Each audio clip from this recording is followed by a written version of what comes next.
Hey, what's up, everybody? Fred Minnick here, and I'm here to tell you dreams do come true, or at least I think they do. Now, first, I'm obviously not in my office, not in my little studio. I'm actually in my hotel room in Pittsburgh for my big event tonight, Blind Bourbon Live at Jurgles. So if you are in the Pittsburgh area, make sure you check that out. And I got in super late, like 2 in the morning. So I woke up like 10:30, so like 30 minutes ago from this recording. And I checked my phone and I get bing, bing, bing, bing, bing, bing, bing. All these people are tagging me, people are texting me, and they're sending me to an Instagram page that I follow and I love called Coming Whiskey. This guy basically canvasses all of the federal government label approvals and anything that's whiskey related that's new. He grabs it, puts it on his page. Also, Bourbon News did the same thing, and I was getting all giddy. People were telling me thanks, and look, it's finally happening. It's a Maker's Mark 12-year-old. Well, almost a 12-year-old. They're calling it a blend of 11 and 12-year-old bourbon. I wonder why they call it a blend versus a batch, but that's for another time. So I went ahead and I pulled it up on the website. Now I'm doing this from my phone, right? So I'm doing this whole thing from my phone. So I normally have a whole setup where I can drop in some graphics or whatever. But look at that.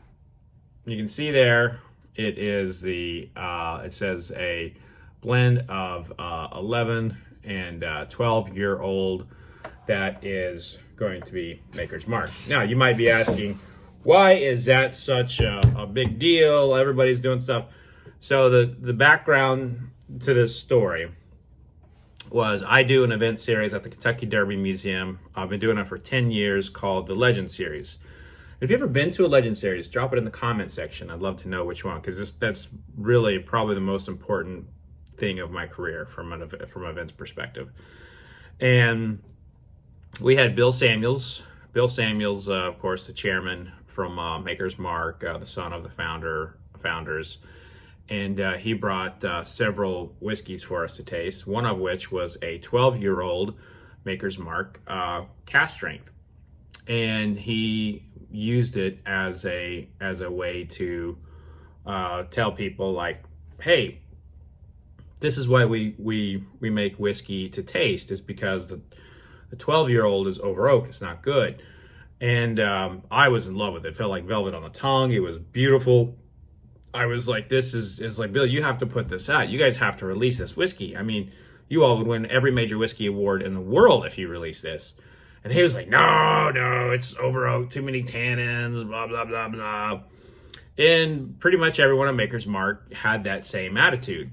And so I asked the audience, I was like, hey, do you all think that Maker's Mark should release this whiskey? And they were like, yeah!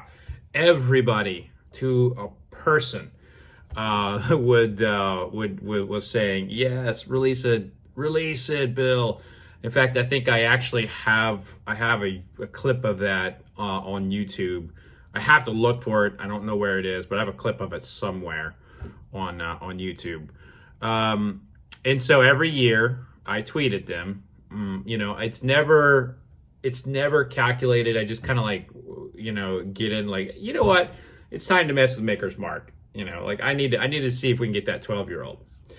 And so every year I tweet at them saying like, today's a good day for Maker's Mark 12-year-old. And so it appears that it might actually be happening. However, I will tell you that I don't mean to be a dream crusher to myself, but there are two things that we need to be concerned about. First of all, I have not reached out to Maker's Mark to confirm this. Brands typically do not comment on their label approvals, so it would have been a waste of time for me to do this anyway. But there are two things that I want to kind of control our enthusiasm. One of the things that leads me to concern is it has a April 3rd label approval. Does that mean they submitted with intention of an April 1st label approval, and that April 1st just fell on a day that the government wasn't able to publish this?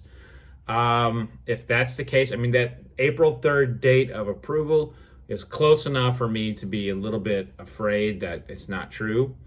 And the other thing is a lot of times companies will get a federal label approval, and then they will change their mind on it. They will say, like, you know what, we're not going to come through with this. I can think of several Stitzel-Weller related products that were like that. And sometimes they use this as a way to test the whiskey geek market to see if there's a reaction. But obviously there's a positive reaction here. And if Maker's Mark does indeed come out with a composite of 11 and 12-year-old, I can't wait. I mean, seriously, Maker's Mark, an incredibly beautiful wheated bourbon at cask strength with some age on it. That's going to be awesome. Might be as good as my first cup of coffee. You know how that is, that first cup of coffee in the morning. Whew. Lets the cobwebs go. But I had to jump on here in my hotel room, in my hoodie, in my CR Citrus hat, and I had to share the good news. And now I'm going to go get one of those famous Pittsburgh sandwiches. I think they put French fries on them. But I hope to see you all tonight in Pittsburgh. If not, thank you always for tuning in. Be safe out there. Remember, vodka sucks unless it's being used for hand sanitizer. Cheers.